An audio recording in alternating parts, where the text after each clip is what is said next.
¿vos hiciste la coordinación de producción de Montaña Rusa? P. Sí, en el verano siguiente se hizo otro casting del cual yo no participo, y en el descanso de Son de 10 me piden que yo haga la coordinación de producción de Montaña Rusa. Y ahí se lucen Gaston Pauls, Nancy Dupláa, y todos los que estuvieron, y yo fui uno de los productores de Montaña Rusa 1, pero cuando arrancó, después volví a Son de 10. Cuando yo entré al canal Maestro y Bainman por un lado y Dick Onza y Diani por otro, escribían las ficciones. Jorge Maestro fue uno de mis mentores. Yo siempre digo, Hugo Di Guglielmo, Patricia Beber y Jorge Maestro fueron mis mentores. Los que me apoyaron, guiaron, me enseñaron. También Alberto Ure, Alejandra Cirulanti, Gustavo Cota que ahora está en España, Eduardo Mazzitelli, Rubén Gervasi, Coco Fernández, Matías Alonso, Edgardo Borda que fue mi jefe en ese momento, después fue Alejandro Piccinini, y Beatriz Blua que era la segunda en la gerencia de programación. P. ¿En qué momento SOS productor ejecutivo? P. 2 años después de lo que te cuento, en el 94, Patricia Beber me ofrece ser productor ejecutivo, y yo le dije que no porque no me sentía preparado. Ella insistía en que sí estaba preparado, pero yo internamente no me sentía listo. Ella me decía que si yo no aceptaba iban a tener que nombrar a otro, pero yo respondí sentía que no había llegado mi momento todavía. Años después me reconocieron el gesto, que ante un ascenso con posibilidad de ganar más plata, por una cuestión de responsabilidad no lo aceptara por no sentirme preparado. Yo percibía que me faltaba un poco más de calle, de campo, aprender más. También hice una suplencia en 1+1, de Rodolfo Ledo, que me encantó, porque es un tipo muy creativo, una persona muy especial. Ahí yo era compañero de Adrián Erzkovich, que hoy es gerente de Fox Latinoamérica. Empezamos juntos con Adrián. Gracias a Dios me he llevado muy bien con todas las personas con las que trabajé. P. Es por tu forma de ser. P. Sí, yo sé llevar a la gente, le tengo paciencia a todo el mundo trato, ahora capaz que un poco menos, risas, y a los 25 años me volvieron a ofrecer ser productor ejecutivo, digo que sí, y me dan el programa Amigobios, un programa para chicos, maravilloso, y fue mi primer programa como productor ejecutivo. Con Gustavo Cota en la dirección, libro de Maestro y Bainman, me encantó hacerlo. Entre los chicos estaban Andrea Galante, Guido Masri, Sabrina Carballo, Leandro López, y entre los adultos trabajaban Diana Lamas, Alejandra Gavilanes, Fabián Mazzei, Silvina Bosco, Mauricio Dayup. Era un programa para el verano nada más, era la colonia de vacaciones de un grupo de chicos de 7º grado, que se hizo en una quinta de Del Viso, que estaba enfrente de la casa de Diego Maradona, me acuerdo. Y las nenas de Maradona trabajaban también en el programa. Y como fue un boom, siguió todo el año pero ya se trataba de los chicos en la escuela, en su último año de colegio. Y fue un programa que mostraba todas las fantasías de los chicos, basadas en leyendas populares argentinas.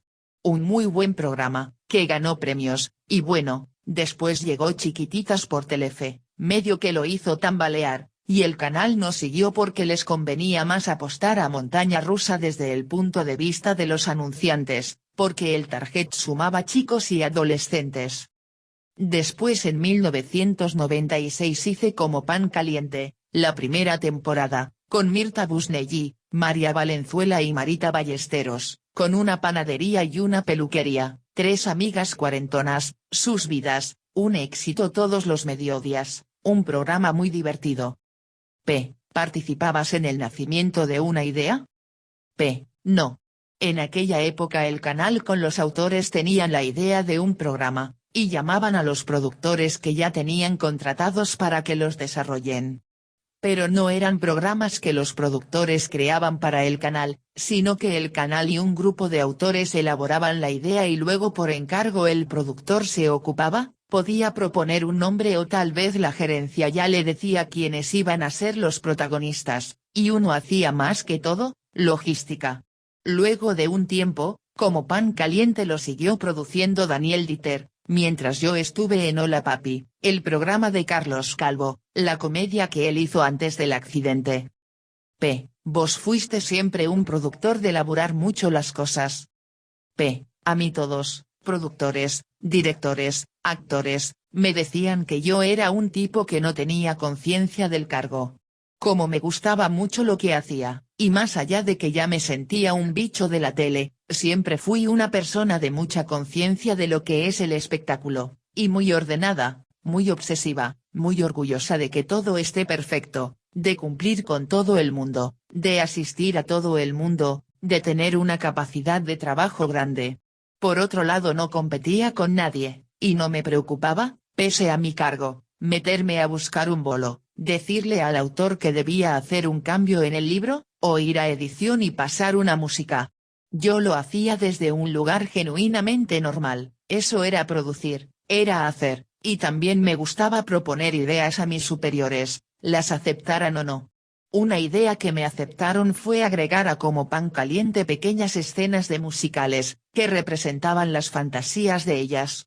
Por ejemplo, con una canción de Thalía, grabar una escena de musical en Parque Lezama, San Telmo, La Boca, con un ballet de más de 20 bailarines. Y después quedaron como aperturas y cierres del programa. Ellas iban a un supermercado y había un musical en el supermercado. Era algo raro para una comedia en aquella época. Yo llamaba al coreógrafo, veíamos cómo podíamos hacer con el presupuesto, y algo que empezó siendo una perlita se transformó en una parte importante del programa, que a las actrices les encantó hacer. P. ¿Participaste en la producción de otros programas que no fueran de ficción? P. Bueno, sí, como todos los que trabajamos en el canal, participé en la entrega de los Martín Fierro, cuando se transmitió desde el 13, en la producción de los recitales, en eventos como Un Sol para los Chicos. Pero a mí siempre me gustó la ficción, yo anulé lo periodístico y me especialicé en ficción. Mientras hacía eso estudié puesta en escena, guión, teatro, me fui formando. P. ¿Vos hiciste la producción en Alas? P. Sí, en el año 98, fui el productor ejecutivo de Alas, Poder y Pasión, que fue la última producción grande de Canal 13 de ficción. Con Gustavo Bermúdez, Paola Krum, Rodolfo Ranni, Gastón Pauls, y Nacha Guevara. Esta fue la primera vez que Nacha hacía una tira, esa fue una idea mía también, yo soy fanático de Nacha Guevara, la convencí y de ahí en más me hice muy amigo de ella. Fue lo último que produce internamente el canal, de ficción, después ya toma todo Polka. Era una novela de aviación, comenzaba con un accidente aéreo, una producción increíble, que costó mucho dinero, y que fue un éxito relativo, no un suceso enorme, porque era una novela de suspenso, no estrictamente de amor, algo que al público le costó asimilar. Y escrita por Marcia Cerretani, una autora maravillosa, una novelista increíble. Ella vivía en Villa Gesell, mandaba los libretos escritos a máquina todavía, y yo iba a buscar los libretos que venían con el micro. Y cuando teníamos que reunirnos Marcia me decía venite a Gesell, yo para allá no voy. Yo viajaba a Villa Gesell a reunirme con ella. P. ¿Alas dónde se grabó? P. Alas se grabó en Luján, en una quinta, y en los estudios Pampa, porque en Canal 13 no cabían los decorados. P. A un productor ejecutivo, viene el gerente de programación o el de producción y le dice, para este programa tenemos este presupuesto, y dentro de esa cifra te debes mantener signo de interrogación abierta, ¿es así? P. Antes era así, ahora es diferente, mi trabajo es otro. En el canal yo dependía de una gerencia de producción, tenía horarios, una planificación y un presupuesto anual.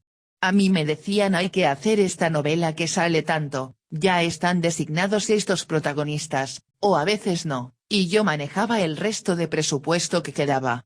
Y si quería gastar más tenía que pedir permiso. Lo que ocurre es que era una estructura más acotada, y era otra manera de trabajar. P. Pero cuando vos decís que lo que antes hacían 4, ahora lo hacen 10, ¿los 10, son necesarios? P. De la manera en que se hace la televisión hoy, sí. También creo que podría ser un poco menos de gente, pero es culpa de todos nosotros que por darle mayor calificación al trabajo, especializamos mucho a la gente pero no los hacemos integrales. Los chicos que salen de la facultad o empiezan hoy en la tele, no son tan integrales como éramos nosotros. Tienen talento pero no los acostumbramos a hacer diferentes tareas, entonces uno hace solo exteriores, el otro solo locaciones, el otro solo castings, y los que nos formamos antes, hacíamos todo. Y pasamos por todo. Yo para llegar donde llegué tuve que hacer edición, técnica, guión, producción en todas las áreas. Por eso yo entiendo de todo, no soy un especialista en determinados temas, pero entiendo de todo. Obviamente que hay cosas que son más cercanas a mí por gusto, como la tarea actoral, la autoral, intervenir en esa área es lo que más me gusta. Hoy estamos más diversificados. En ese momento hacíamos todo nosotros. Yo recuerdo que cuando era asistente de producción en Son de 10, los lunes participaba de la grabación de piso, que eran casi 12 horas. Los martes y miércoles exteriores, los jueves yo estaba haciendo el cierre de edición y desgloce del libro siguiente, armando el plan de la semana posterior, los viernes buscando los bolos, terminando las locaciones, citando a la gente, y en el piso asistiendo al director y al productor, hacía la continuidad. Todo. Un trabajo de locos pero a mí me gustaba lo que hacía. Cuando Polka a fines de los 90 se hace cargo de las ficciones del 13. En ese momento ya casi no había gente de ficción en el canal, se fueron yendo o la fueron despidiendo porque Polka toma esa tarea y el canal se dedica a hacer otro tipo de programas. El único productor de ficción que había quedado era yo, fui productor de Desesperadas por el aire, y luego Calientes que fue coproducción de Polka con el canal 13 al que le fue más o menos. Damian Schifron se inició como productor de exteriores de ese programa. En Desesperadas por el aire, trabajó por primera vez Florencia de la V, y en Calientes se hizo conocido Joaquín Furriel. Joaquín Furriel en realidad debuta en Montaña Rusa 2, que también produje yo, que no anduvo muy bien. Ahí arranca Julieta Cardinali, Juan Gil Navarro, Segundo Cernadas, Agustina Pose, Denise Dumas, Sebastián Rulli, varios que después siguieron. Y después de Calientes te vas a trabajar con Sebastián Ortega. En el 2000 cuando termina la etapa de Hugo Di Guglielmo, yo ya era productor general en ficción, estaba a cargo de una oficina de nuevos proyectos, pero el canal había dejado de producir ficciones así que nos ofrecen el retiro voluntario, que aceptó. Yo conocí a Sebastián Ortega porque Julieta Ortega había trabajado en uno de los programas que produje, Sueltos creo, y además la mujer de Sebastián, Guillermina, había participado de un casting en el canal y de unos ensayos para un piloto que se iba a hacer, y él la venía a buscar. Así nos conocimos, yo le comenté que iba a irme del 13 y cuando él produce el piloto del Hacker me convoca para trabajar con él. Pero como luego la grabación del piloto se detiene, Patricia Beber que estaba como gerente de programación de América 2 me llama para que me vaya a trabajar con ella, y me voy a América como segundo de ella, en la gerencia de programación. Lamentablemente en América no se hacía ficción y yo no me sentía muy cómodo con lo que se producía, todos periodísticos en vivo, magazines. El dueño era Carlos Ávila. Y bueno, lo que hice en América fue intentar meter lo creativo en los magazines, secciones nuevas, trabajé mucho con Carmen Barbieri, y Polino, para que Movete cambiara un poco la cara, trajimos algunos formatos de afuera y le fue muy bien, y estuvo ahí casi unos 9 meses y cuando estaba por renovar el contrato la gente de Endemol me ofrece ocuparme de la parte de ficción de un reality, el contar el cuento con los personajes de carne y hueso, un programa que se iba a hacer en Portugal, que era Confianza Ciega, y me gustó mucho más el desafío y me fui a Portugal a hacer Confianza Ciega. Recuerdo que terminamos de grabar fue el día en que se cayeron las Torres Gemelas, y ese día teníamos que volar, ellos se quedaron todos pero yo me volví porque a los 2 días iba a empezar a producir una película para televisión de Adrián Caetano. Una adaptación de La Cautiva, una coproducción entre el Inca y Canal 7. Era la época en que acá no había un peso. estábamos a días de la gran crisis, pero yo conseguí todo lo que necesitábamos en Pergamino, aparte era un poema gauchesco. Nos fuimos allá con Paola Krum, Gastón Pauls, y otros actores más y durante una semana se hizo el rodaje en Pergamino. Termina esto, estalla la crisis, y estamos todos a la deriva 3 meses, hasta que Sebastián Ortega me vuelve a llamar. Él estaba a punto de firmar contrato como gerente artístico con Tinelli y me voy con él a Ideas del Sur como productor general en el área de ficción. Y a partir del 2002, Sebastián y yo trabajamos siempre juntos. Y en Ideas del Sur hay un cambio importante en tu carrera. Ahí lo conocí a Marcelo Tinelli, una de las alegrías más grandes de mi vida, porque me sorprendió desde todo punto de vista, como persona, como profesional. Yo hoy sigo teniendo una relación maravillosa con él, es una persona muy generosa conmigo, me enseñó muchísimo. Y el primer generoso fue Sebastián Ortega que me dio un lugar para que yo esté ahí y lo conociera a Marcelo. Y en Ideas del Sur, mi nombre, mi lugar, logra una posición más importante. La diferencia con los 10 años anteriores es que se me empieza a dar el lugar como productor creativo. Yo ahí comienzo a crear junto a Sebastián los programas, o a sumarme a las ideas de Sebastián y complementarlas, para Ideas del Sur entonces y para Underground ahora, que es lo que siempre quise. Generar películas todo el tiempo. También mi especialidad siempre fue el casting, yo soy el que arma los elencos, más allá de que tengo el ok de mis superiores. Armo los elencos, los presupuestos, y hago el seguimiento institucional, marketinero, político, y la logística, para lo cual tengo equipos de producción. Hoy soy director de producción de esta compañía. Y en Ideas del Sur producen una serie de éxitos. Con Sebastián hicimos Zumberos en el 2002, que la rompe y nos sorprende a todos. En el 2003 se produce Costumbres Argentinas, una tira ambientada en los años 80, Disputas, Sol Negro, todas ficciones, y Ser Urbano, un programa periodístico sobre el que teníamos una expectativa muy tranquila y se transformó en un suceso. Fue idea mía que Gastón Pauls condujera, y por suerte me lo aceptaron, y él cambió su carrera. Después hicimos Los Roldán en el 2005, el éxito más grande de una ficción en tira diaria de la televisión argentina. Luego Sangre Fría. Después ya para Canal 9 en el 2006 hicimos el segundo año de Los Roldán, Criminal, Forenses.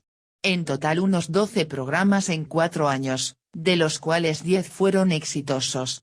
Esos años posicionaron a Ideas del Sur, que se convierte en una verdadera competencia para Polka en ficciones y hace que Telefe gane el prime time durante 3 años con Costumbres Argentinas, Los Roldán más Los Unitarios, más Ser Urbano. Y se trataba de programas más vanguardistas, algo que ya venía desde la tónica de Ocupas. También nuestra idea era mezclar actores populares con otros que pertenecían a otra escuela y generar hechos artísticos populares pero también muy prestigiosos y muy polémicos. El ejemplo de debate o polémica es la inclusión de Florencia de la V como Laisa en Los Roldán. Eso fue muy discutido en su momento, no había mucho consenso con el personaje. Nosotros habíamos tocado el tema de los travestis y la convivencia urbana en Ser Urbano, el código de convivencia estaba saliendo en esos días, y el tema estaba muy en el tapete. Hoy en muchas familias de clase baja hay un integrante que es travesti. En todos lados, pero se ve mucho más ahí. Pero hubo resistencia en el canal, yo propuse que trajeran a Florencia de la V que estaba socialmente aceptada, y finalmente se pudo hacer. Y eso le cambió la carrera a ella y a todos. Los Roldán fue un suceso y en todos los países del mundo donde se estrena llama mucho la atención la historia del travesti. Es la frutilla del postre. Igual, hay muchísimos factores que influyen para que un programa tenga éxito. Zumberos, por ejemplo, se estrenó en un momento de catarsis nacional, la gente salía de la crisis, estaba con mucha bronca contenida, y hacía catarsis con Tumberos. Veía en ese mundo de violencia una manera de desahogarse y al mismo tiempo, hablaba de la Argentina ese programa. Pero también estaba el morbo de ver la intimidad de una cárcel. Hay cuestiones que hacen a la vida de todos, que provocan morbo, y no provocan miedo. La cárcel, la prostitución, son mundos que nos gusta curiosear y ver qué hay detrás de eso. Pero en Sol Negro no pasó lo mismo, porque se tocó el mundo de la locura desde un lugar muy terrible, pero ahí sí hay un miedo, nadie está exento de la posibilidad de la locura. Y eso hizo que la gente lo rechazara. Además era un momento donde la Argentina estaba saliendo de la crisis y encima fue programado para un verano, que no es una buena época para este tipo de historias. En cambio Costumbres Argentinas era un revival de los 80, la parte buena de los 80, una comedia que traía la alegría de esos años y los artistas de aquella época. Fue una fiesta hacer ese programa, que fue muy complejo de producir, porque sin experiencia en el formato, nos habíamos puesto a hacer una tira diaria y de época. Una locura. Y después del paso de Marcelo Tinelli por Canal 9, él se va al Canal 13 y ustedes se separan de Ideas del Sur. Cuando Marcelo vende parte de Ideas del Sur a Canal 13, ya se sabía que iba a ser muy difícil mantener la ficción que veníamos haciendo porque en L3 esa área era potestad de Polka. Sebastián habló con Marcelo y quedó claro que iba a ser muy complejo desarrollar su proyecto personal de ficciones en la pantalla de Canal 13 y que ya estaba en hora de armar su propia productora. Marcelo lo entendió y yo por una cuestión lógica de lealtad a Sebastián que fue quien me llevó ahí con la adrenalina de hacer algo nuevo, me fui con Sebastián, y ahí se crea Underground. Tuvimos muchas ofertas pero la que más nos sedujo fue la de Canal 9 que nos contrata para hacer las ficciones de la emisora. Tal vez fuimos muy valientes y nos animamos a hacer demasiadas cosas de entrada, que fue lo que no nos jugó mucho a favor en ese momento.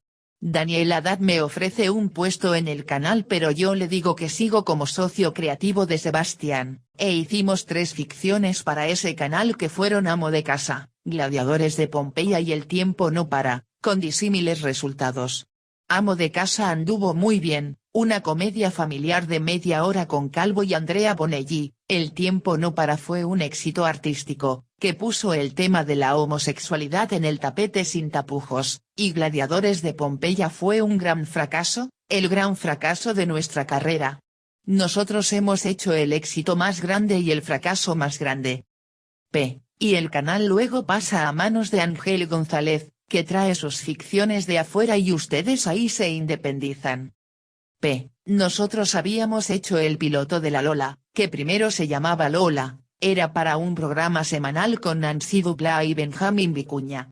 Pero de todas las ofertas que tuvimos al mostrar ese piloto, la que más nos convencía era la de Dory Media Group, pero a ellos les interesaba solo como tira diaria. Cuando se transforma en tira diaria, Nancy se baja porque no quería hacer tira diaria y ahí entran Carla Peterson y Luciano Castro. Lo compra Dory Media el formato y se transforma en un golazo. Los autores fueron Pablo Lago y Susana Cardozo, luego lo siguen Esther Feldman y Alejandro Mazzi con un equipo de autores que vienen trabajando con nosotros desde El Tiempo No Para. Y finalmente llegan los exitosos Page, en coproducción con Endemol que nos da mucha felicidad hacer. Vos transitaste la televisión ficcional de los últimos 15 años, los cambios societarios, comerciales. La televisión fue evolucionando aquí y en el mundo. Yo no soy un tipo nostálgico de los que dicen que todo tiempo pasado fue mejor, pero dentro de una producción no soporto hoy la ineficacia por la falta de actitud y de aptitud en algún asistente. No soporto que no haya pasión en este trabajo. Si no hay pasión no podés trabajar en la televisión, porque es muy demandante, ingrata más allá de lo maravillosa que sea.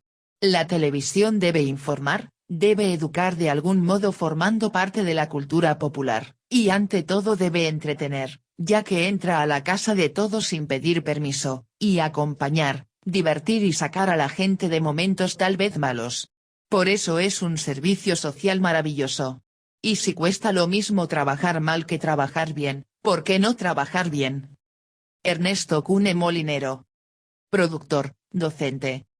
Es el productor histórico de Caiga quien caiga, del periodístico de investigación. Doc, del ciclo de historia argentina Algo habrán hecho y del reality de Próceres El Gen Argentino. Nació en el barrio de Belgrano, Capital Federal. Es abogado y periodista. Se inició como redactor e investigador en Siglo XX Cambalache, y asistente de producción en el noticiero Despertar al País, y en el deportivo Super Sport de ESPN. Es docente en TEA Periodismo. Algo habrán hecho. En el 2007, la productora de Mario Pergolini y Daniel Gebel, Cuatro Cabezas, se integró al grupo holandés Eyeworks, manteniendo los dos fundadores sus puestos en el gerenciamiento de la misma. Algo habrán hecho para que Cuatro Cabezas, que nació apenas en 1993, se convirtiera en la productora que fue, generando entre tantos, un programa histórico como Caiga quien caiga. Por mi tendencia a pensar que la tele la hacen los de atrás de cámara y no tanto las estrellas, preguntarle a Cune Molinero me resulta imprescindible. Veamos qué nos cuenta. Yo tengo una historia particular. En mi casa, cuando era chico, no había televisión, estaba muy mal vista la tele, no era un medio que estuviera presente en el living de mi casa, por lo menos hasta mis 9 o 10 años. Paralelamente mi vinculación con los medios aparece por otro lado. Mi abuelo había sido actor de radioteatros, y a mi viejo le había quedado un cariño muy grande por la radio, pero no tenía la más mínima relación con la tele. ¿Cómo se llamaba tu abuelo? El nombre artístico era Raúl Miller, actuó en varias películas que cada tanto aparecen. Y bueno, en realidad empezó a interesarme el medio a partir de cuarto o quinto año del secundario, en la adolescencia, y comencé a participar en la revista del colegio, siempre mucho más cerca del periodismo gráfico que de otra cosa. Luego lo que estudié fue abogacía, sabiendo que no iba a ejercer esa carrera toda mi vida. Y por algunas materias que fui haciendo me fui orientando hacia la comunicación, la semiótica, la semiología, e ingresé también en ciencias de la comunicación. Ahí tuve a Carlos Ulanovsky de profesor en el taller de gráfica de la UBA, el que hizo que me interesara más en el tema, y me enteré que existía TEA y me anoté en TEA, pero siempre con la gráfica en el horizonte. Finalmente, cuando empecé a cursar televisión y vi todas las posibilidades que se me abrían, me arrimé a la tele. Pero no puedo decir que era desde chico o de joven que me atraía la televisión. ¿Y terminas la carrera de periodista en TEA? Sí, 2 años después me recibí de abogado, pero ya trabajaba en periodismo, en radio, en gráfica y en televisión. Y mi primer trabajo en televisión fue en Siglo XX Cambalache, escribiendo. Era el programa de Telefe conducido por Fernando Bravo y Tete Coustarot que salía los sábados a las 17 horas, en 1992. Yo participaba escribiendo informes, el productor era Eddie Consalvo. En realidad me llevaron 2 chicos que fueron compañeros míos de cursada en TEA, Gabriela Tigman y Eduardo Blanco. Y nos daban 20 temas por programa, nos los repartíamos, hacíamos la investigación, y escribíamos las voces en off, luego la producción los editaba. Ese fue mi primer trabajo. En ese entonces no había internet. Y enseguida y al mismo tiempo empecé a trabajar en Despertar al País, en Canal 7, el noticiero que conducía muy temprano Daniel Mendoza. Entonces yo iba de 5 de la mañana a 1 de la tarde al programa de ATC, luego dormía un par de horas la siesta, y luego partía hacia la hemeroteca y a las bibliotecas a buscar la información para Siglo XX Cambalache. Eso hacía al principio, pero como a la tarde esos lugares estaban llenos de gente, empecé a ir a las 10 de la noche a la Biblioteca del Congreso, a la Nacional, y luego me iba al canal. Así que trabajaba desde las 10 de la noche hasta la 1 de la tarde del día siguiente y luego dormía. Al escribir la voz en off ya te alejabas un poco de la gráfica y te insertabas en el mundo de la precisión y los tiempos de la tele. Sí, ahí tenía más que escribir para acompañar las imágenes, y con ideas concretas que pudieran ser reflejadas con imágenes. Mucha gente piensa que el medio audiovisual es puramente creativo, pero tenés que empezar a fijarte bien y anclar bien lo que escribís para que pueda ser relacionado a imágenes. Siglo XX Cambalache era un magazine histórico. Claramente era un programa de efemérides, pero a partir de determinadas efemérides se actualizaban temas. Yo no participaba en la oficina de producción, trabajaba afuera del canal buscando información y escribiendo, e iba 2 veces por semana y dejaba los informes. P. ¿Y en Despertar al País, qué función cumplías? Era el noticiero de la mañana de ATC, de 7 a 9. Lo conducían Daniel Mendoza y Andrea Frigerio, el productor era Alfredo Cartoy Díaz. Y aprendí muchísimo. Mi labor era hacer las llamadas que me pedían, producir notas para la tarde, ordenar el material, elegir las 10 o 15 noticias curiosas de los diarios para que Daniel las pudiera comentar, y escribía informes relacionados con las fechas, buscaba las imágenes y me sentaba con el editor y los editaba. El editor era un señor de muchos años con todos los vicios del oficio, y veía que venía un pibe, yo, a decirle dónde pegar y aprendí mucho también sobre las relaciones humanas, risas. Trabajaba usando el archivo fílmico del canal. Pero vos eras abogado, no un asistente cualquiera. Nadie te pregunta qué estudiaste, qué haces. Al poco tiempo sobreviene la muerte de Mendoza y ahí pasamos a América. Se mantuvo el nombre del programa porque creo que pertenecía a la viuda de Daniel Mendoza, María Cosio. Y a América pasa toda la producción. El dueño del canal era Eurnequian y el programa lo conducía Roberto Maidana.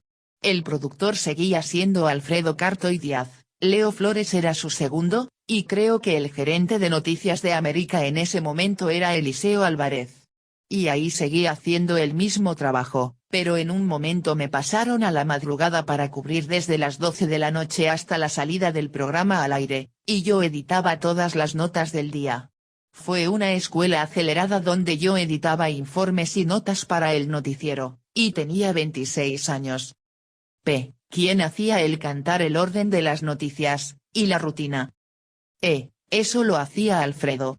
Arrancábamos con los servicios, el informe sobre el estado del tiempo, el tránsito, la primera hora era claramente informativa, 90% noticiero, y en la segunda hora comenzábamos a espaciar más la información y entraban otras secciones como deportes, la moda, y algún concurso que hubiera. Nos relajábamos un poco más. ¿Y sentiste algún cambio al pasar de la televisión pública a la privada o era lo mismo? Nosotros éramos una producción independiente en los dos ámbitos, la mayor diferencia que noté era que América era un lugar más chico y era más fácil acceder al archivo, había un poco menos de burocracia. El programa termina en marzo del 93 y ahí pasé a trabajar en Telesport, la empresa que hoy es ESPN de Argentina. Ya tenía los derechos de ESPN pero todavía no se habían fusionado, como ahora. Ahí me llevan Emilio Cartoy Díaz y Dario Díaz. Dario Díaz encabezaba el equipo de producción del programa Super Sport, de Gonzalo Bonadeo. En ese equipo éramos 3 personas, uno era Ricardo Pichetto que hoy es el gerente de contenidos de Cuatro Cabezas, el otro era yo, y el otro era un productor que sigue aún en ESPN. El programa salía por Telefe los domingos a las 14:30. Era un enlatado con informes, historias de vida, alrededor del deporte, que llevaba mucho de investigación, de edición, de periodismo, que a mí me vino muy bien. Gonzalo Bonadeo es un tipo muy laburador, que si iba a hacer una nota con vos te participaba en los cuestionarios, leía lo que habías escrito, y sabe muchísimo de deportes. En ese programa estaba también Daniel Jakubowicz. ¿Y cómo llegas a CQC? Después de Super Sport, a Ricardo Pichetto lo llaman de la incipiente Cuatro Cabezas, para editar El Rayo. El Rayo sale todo el verano y cuando surge la posibilidad de hacer el programa de Mario, Diego Gebel le pregunta a Ricardo si conocía a alguien y tanto Ricardo como Diego Suárez, que fue el productor ejecutivo histórico de El Rayo, me recomiendan a mí. Y yo llego a Cuatro Cabezas a hacer Caiga quien caiga, y me tomaron sin saber mucho de mí. No les quedaba otra posibilidad que tomarme porque no tenían tiempo. Tenían 15 días para salir al aire. El Rayo empezó a salir en enero de 1995 y Caiga quien caiga debutó en abril. Después se producían simultáneamente los dos para América. ¿Dónde funcionaba Cuatro Cabezas? En un departamento de 4 ambientes en Palermo, esa era la productora entonces. Para vivienda de una familia era muy lindo, para una productora era insuficiente, Risas. P. ¿Cuál era tu función cuando surge Caiga quien caiga? Era la misma que ahora, en realidad, figuraba con el título de coordinador de producción, pero éramos 3 personas, sin contar a Diego Gebel que era el productor general, luego venía yo y 2 más. Como te digo, no hice el periplo que hace cualquiera que tiene que empezar de abajo, me tomaron para este puesto y no les quedaba más remedio porque ya se lanzaba el programa. Y les salió bien. P. ¿El programa era igual que ahora? El formato siempre fue el mismo, pero la verdad es que el formato lo fuimos encontrando en los primeros 10 o 15 programas. Cuando arrancamos no sabíamos que íbamos a hacer notas. Es más, Andy Kuznetsov, que era productor de El Rayo, no estaba decidido a ser cronista todavía. Le habían dicho si quería hacer notas para Caiga quien caiga pero no se decidía. Finalmente salimos a hacer notas con él, funcionaron y después siguió. La conducción del programa era la misma que ahora, Mario Pergolini, Eduardo de la Puente y Juan Di Natale. P. ¿El estilo cómo fue naciendo? Lo que tenía bien claro Mario era que quería estar de traje, que quería marcar un contraste entre un estilo desacartonado con otras cosas formales como la vestimenta. Lo visual, la edición, lo escenográfico, es claramente idea de Diego Gebel, y la mirada, la forma de posicionarse ante la realidad, es de Mario. Con el tiempo todos terminamos de desarrollar el formato. Las notas, el trabajo en las calles, lo fuimos aprendiendo los cronistas y los productores. No solo Andy, Juan Di Natale y el propio Mario hacían notas al principio. Y en la edición, que la hacía Ricardo Pichetto fuimos terminando de moldear el estilo. Cuando Pichetto encontraba alguna novedad tecnológica, efecto, o alguna forma nueva de editar una nota, nosotros ya producíamos en función de eso, ya se nos ocurrían desde la producción, chistes diferentes, sabiendo que estaban esas posibilidades. Fue toda una cuestión de retroalimentación que hace que yo recuerde los primeros 2, 3 años, de Caiga, como una etapa extremadamente creativa, en el trabajo y en el resultado. Siempre aprendizaje, y más aprendizaje, salían cosas unas tras otras, y el desarrollo de ideas partió de la mirada de Mario y de Diego Gebel, que querían hacer una parodia de noticiero y lo fuimos haciendo entre todos. P. ¿Y ustedes iban a los mismos lugares que los periodistas de los noticieros serios? Nosotros salíamos a hacer una nota y nos encontrábamos que todos los periodistas esperaban a los protagonistas en una puerta, entonces como nosotros no teníamos ninguna obligación de informar como los demás, nos íbamos a la puerta opuesta, y si lo agarrábamos al entrevistado lo interceptábamos nosotros solos, y lo hallábamos más relajado. P. Pero además hicieron un magazine humorístico porque enfocaban todo desde el humor irónico.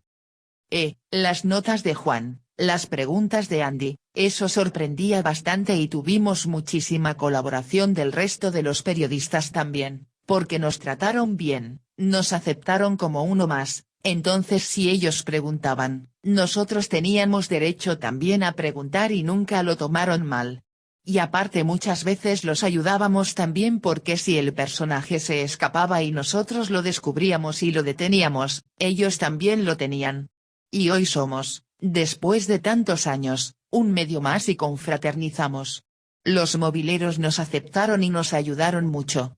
En cuanto al formato, Caiga quien caiga expone una mirada periodística sarcástica, la de Mario y de los conductores, apoyada por Diego Gebel desde la imagen, que está en la misma sintonía, y después con el trabajo que fuimos haciendo en la calle y gracias a que Mario y Diego tienen una mirada que puede transformar y valorar ese trabajo. La sociedad de Mario y Diego no es solo comercial, es creativa 100%. P. Caiga quien caiga como título significa que cualquier persona que sea objeto de una nota va a caer bajo la picota. Sí, esa era la idea. También aprendimos con el tiempo que teníamos que en un punto ser amables y divertidos, que el entrevistado también debía disfrutar en parte la nota, porque si no íbamos a tener vida corta. Porque a la segunda o tercera vez que lo hacíamos quedar como un estúpido, ya está, basta nos iba a decir. y aceptábamos también que ellos nos retrucaran y quedar nosotros también como un estúpido, les pegábamos 3 palos pero aceptábamos uno. Y por eso los comienzos fueron una etapa de mucho crecimiento de la productora, y de desarrollo del estilo. A la producción se le ocurría algo y se lo tiraba a edición y ellos le devolvían la pelota, a edición le ocurría algo y decía chicos, produzcan esto de esta manera y nosotros lo hacíamos, entonces había una retroalimentación permanente. Y también los anunciantes vieron que había una nueva forma de comunicar, y se arrimaron. ¿Cuántas temporadas estuvo en el aire Caiga quien caiga? El programa salió desde 1995 hasta 1999 en América 2. Después dejó de salir al aire durante 2 años, 2000 y 2001, Mario estaba con ganas de descansar un poco del aire, de darle un respiro al formato, y la productora comenzó a incursionar en nuevas experiencias como la del periodismo más duro en .doc, o los realities. Yo pasé de Caiga quien caiga a .doc, que al principio lo conducían Rolando Graña y Daniel Tognetti. Ahí se empezaron a bifurcar los noteros de CQC, que eran Andy, Juan, Malnati y Tognetti. Andy hizo su propio programa que se llamaba Maldito Lunes, un magazine de entretenimiento semanal que emitía Telefe. Tognetti pasó a hacer .doc, un programa de informes que salía por Azul Televisión. Yo fui productor de .doc un año y luego pasé a producir un programa diario de media hora que hacía a la noche Juan Di Natale, titulado Así estamos. Un formato de talk show que iba por América 2. ¿En .doc recibían denuncias? .doc tuvo un primer año que yo lo supervisé, no lo producía, que fue en el 99, simultáneamente al mismo tiempo que Caiga quien caiga. Y fueron 8 o 9 documentales a lo largo del año, con distintos temas. En el segundo año ya tenía un formato semanal, ya era un programa de informes, mitad actualidad y mitad informes atemporales, no era tanto un programa de denuncias. Después sí fue virando a un programa un poco más duro, más de temas de impacto semanal, con mucha más actualidad. Incluso en una época, yo ya no lo hacía, salía 2 veces por semana. El primer año se tocaron temas atemporales como los carnavales en Brasil, los dinosaurios en la Patagonia, una biografía de Sandro, el Plan Cóndor, hijos de desaparecidos, hubo de todo. ¿Y cuándo vuelve CQC? En la época de Menem, Mario iba caminando por la calle y le gritaban, hacelos mierda, destruílos, es como que la gente nos pedía justicia. CQC se toma esos 2 años de respiro, con el fin del menemismo, pensando que con el final del menemismo se venían otros tiempos mejores, y que iba a haber menos temas para hacer el programa. Y nos equivocamos. La gente le pedía a Mario que vuelvan. Se hizo un especial en el teatro al final del 2001, que se vio por Canal 13 y se decidió volver en el 2002 con el programa. En diciembre del 2001 preparamos el programa y se vino la crisis, el estallido. El 12 y 13 de diciembre hicimos las funciones, increíble, 2 Gran Rex llenos, una pantalla gigante. Era un programa pero más pensado como espectáculo para el teatro. Y la televisación de ese espectáculo la habían programado para el 20 de diciembre y lo loco es que en medio de la crisis, de la represión en Plaza de Mayo, el programa sale a las 11 de la noche por Canal 13. Peligró la emisión, no se sabía si lo pasaban o no, finalmente insistimos, salió al aire y fue el programa que más midió. Lo llamativo es que en medio de la crisis, un programa de humor político midiera 24 puntos. ¿Cuál fue el target de CQC? ¿A quién dedican el programa? Cuando arrancamos pensábamos en el público de radio de Mario, joven de 18 a 30, pero imaginando que algunas personas menores y mayores a esa edad lo podían ver.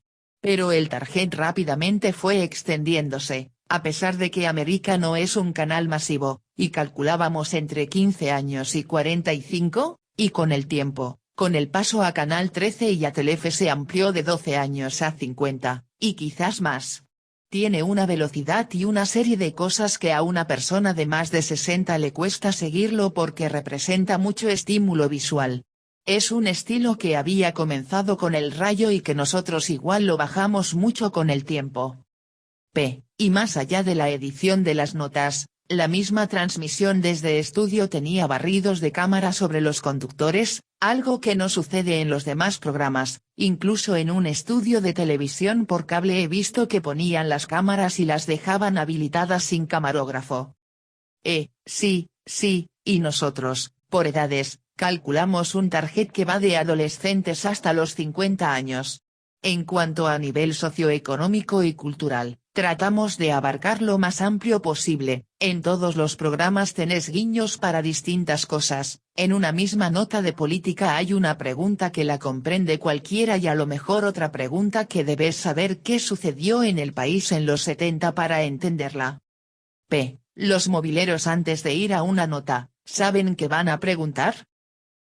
Sí, antes de salir a hacer una nota siempre hay una reunión de por lo menos 2 personas, el productor y el cronista. Si tenemos tiempo y la nota es muy importante, ya se analiza el tema en una reunión de producción y salen puntas, preguntas, temas para tirar, situaciones, le armamos una gigantografía, le llevamos determinado regalo, etc. Los chicos crean una batería de preguntas pero luego utilizan su propia impronta para repreguntar o retrucar. Por lo general se enfoca desde el humor y para eso ellos son noteros, porque tienen la capacidad para improvisar nuevas preguntas. Y aparte el mobilero va siempre con un productor que lo ayuda recordándole los temas que habíamos tratado o ve otras cosas que pasan. ¿Quiénes fueron los directores de cámaras de CQC? El primer director que tuvimos fue Pablo del Pozo, que creo que sigue en América, que fue uno de los que incorporó ideas para formatear el programa en el piso, un tipo joven todavía hoy. Muy creativo. Siempre tuvimos buenos directores, gente con mucho oficio. Trabajamos con Eduardo Mazzitelli en el 13, y ahora en Telefe dirige un tipo muy joven, Fernando Emiliozzi. El pase de CQC a Telefe, ¿lo mejoró? ¿Lo afectó? Nosotros en Canal 13 nos sentíamos muy cómodos. El pase de Tinelli al 13 fue un punto de inflexión en cuanto a las denominaciones de los canales. El 13 era el canal más cool, Apcuno, más intelectual, y Telefe era el más popular. Yo creo que hoy se mezcló todo. Este enroque fue como el sello público del cambio. Pero también hay que reconocer que Villarroel está tocando una serie de temas con Montecristo, con Televisión por la Identidad, con el programa de Juan Sasturain, que tendrían que ir naturalmente al 13. En el 13 no están seguramente, por una decisión del 13, no porque no se los hayan llevado, hay una decisión del 11 de poner esos temas y una decisión del 13 de no hacerlo. ¿Ustedes trabajaron con la misma libertad en Telefe que en el 13? Sí, absolutamente. Nosotros entramos en una época en la que los dueños anteriores de Telefe ya no estaban, el propietario es Telefónica. Los medios y los canales privados, todos, tienen un dueño, eso está muy claro. Y políticamente se manejan a un nivel que difícilmente pueda afectar un programa.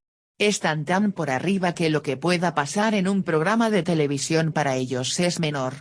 En todo caso tienen los noticieros, y cuando un grupo quiere presionar políticamente presiona mucho más fuerte desde un diario que desde un canal.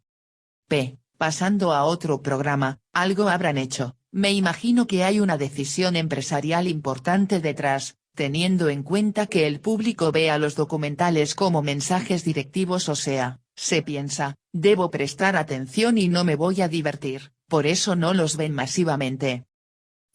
En 4 cabezas, por gustos personales de Mario, de Gebel, míos, de Ricardo Pichetto, el tema de hacer documentales siempre nos atrajo, era como una cuenta pendiente y siempre insistíamos, y nos fuimos dando cuenta que no es el negocio más rentable para una productora hacer documentales, porque no hay para emitirlos un circuito comercial fluido. Así y todo, todos los documentales que hicimos salieron por Telefe. O sea que ese interés por hacer documentales siempre estuvo. Después Mario lo conoce a Felipe Pigna, lo lleva de columnista a la radio, y Mario tenía un formato en la cabeza que fue la génesis de algo habrán hecho, no necesariamente vinculado a la historia, vinculado a temas. Y de esta unión con Felipe surgió la idea de hacer un programa de historia, narrado de otra manera, estando en el lugar de los hechos, conectándolo con la actualidad, y buscando que sea entretenido. Ahí surge la idea que la fuimos desarrollando todos, Felipe, Mario, Diego, Alejandro Turner que encabezaba al grupo de guionistas. Y la idea era hacer un programa de historia argentina, ágil, que a la gente le diera ganas de verlo. Revisionista. Editorialmente seguíamos la mirada de Felipe, que no escribió el guión lo escribió Alejandro Turner basado en los libros de Felipe. Felipe corregía el guión para que no haya ningún desaguisado temporal, nada extemporáneo, algún error histórico, supervisaba vestuario, arte. Ahí había un trabajo muy riguroso. Evitar que haya una burrada, un uniforme de 1850 que en realidad era de 1870 digamos. Y yo siento que algo habrán hecho, igual que con el gen argentino, el público lo agradecía. En algo habrán hecho se veía un trabajo de producción importante, no solo en los aspectos estéticos e históricos, sino que de pronto Mario y Felipe estaban frente a un banco en el centro y Felipe decía pero este banco tiene origen en Londres, efecto visual y ya estaban en Londres. Hubo mucha producción en ese sentido, mucha postproducción, un laburo de gráfica y de realización importante. De hecho hacer 4 capítulos desde que empezamos a guionar hasta la edición, nos llevó un año. Los primeros 4 salieron en el canal 13 y los otros 4 en Telefe. Pero repito, para hacer 4 capítulos estuvimos un año. El primer año el programa dio pérdida, y con el segundo nivelamos los 2 años. Para hacer 4 programas de algo habrán hecho necesitas aproximadamente de 1 millón a 1.200.000 pesos, más o menos. 300.000 pesos por capítulo. Toda la postproducción la hacen ustedes. Sí, de eso particularmente se ocupan Diego Gebel y Ricardo Pichetto, ellos están muy encima de ese tema, más allá de la producción. ¿Cómo surge la idea del gen argentino? El gen es un formato de la BBC que lo había adquirido Telefe y nos ofreció hacerlo a nosotros. Nosotros lo renovamos, lo remozamos, porque el formato original trataba sobre 10 documentales sobre 10 personajes y la gente elegía y en el último programa se sabía quién ganaba. Nosotros lo tuvimos que adaptar. Aparte la BBC lo hacía sin urgencias de rating, este formato en el mundo no fue un programa exitoso. Era un ciclo de 5 a 10% de audiencia. Nosotros tuvimos que hacerlo en un canal comercial que pelea por el rating y le buscamos un formato un poco más entretenido. Nosotros hicimos unas listas de 30 personajes, los dividimos por categorías para clarificar un poco más las cosas a la gente, y elegimos 30 luego de 2 meses de estar discutiendo qué categorías, quiénes, y así y todo nos quedaron personas importantes afuera. Y después dejamos la posibilidad de que la gente eligiera a otros. Me pareció bastante equilibrado después de todo, igual es un programa de televisión, no es la Biblia de la Argentina. Está bueno que digas eso, que marques esa diferencia. Con algo habrán hecho me ha pasado que me cruzaba con gente que me decía qué bueno el programa, yo lo tengo grabado y se lo pongo a mis hijos para que aprendan historia y yo les respondía todo bien. Pero es un programa de televisión, que sirva de estímulo está bien, pero cómprale un libro. Para nosotros la alegría que nos dio haber hecho estos 2 programas es notar que fue un estímulo para mucha gente para interesarse en nuestra historia. Nos pasaba incluso con los asistentes de cámara, por ejemplo, que terminaban de grabar y nos preguntaban dónde podían leer sobre el tema que habíamos hecho. ¿Y el resto de la tele? La tele globalmente hoy actúa por espasmos, creo que no hay una regulación ni estatal ni una autorregulación que haga que tengamos una oferta más variada que responda a las necesidades de la gente. El lugar común es decir tal programa mide tantos puntos, es lo que la gente ve y si no te gusta cambia de canal. El problema es que cambias de canal y tenés lo mismo. No hay un planeamiento y poca gente se pone a pensar y a reflexionar para que haya determinada cantidad de horas de ficción, determinada cantidad de horas de documentales, de noticias, de periodísticos. Creo que en parte es lo que pasa en el país, no hay políticas de planificación en nada. Yo creo que la televisión argentina es de buena calidad pero se degrada por las urgencias, por la necesidad de rendir, todo tiene que ser rápido. Y como docente, te digo, definitivamente la gente tiene que formarse más, no solamente estudiando periodismo, producción o guión, sino interesándose más por todo, porque salen de un secundario muy pobre y llegan a la universidad o a los terciarios, con falencias muy importantes, muy pocas lecturas y sin ganas de leer. Y no les importa no saber. Hacen un culto del no saber. Ana Gambaccini. Productora, periodista, escritora.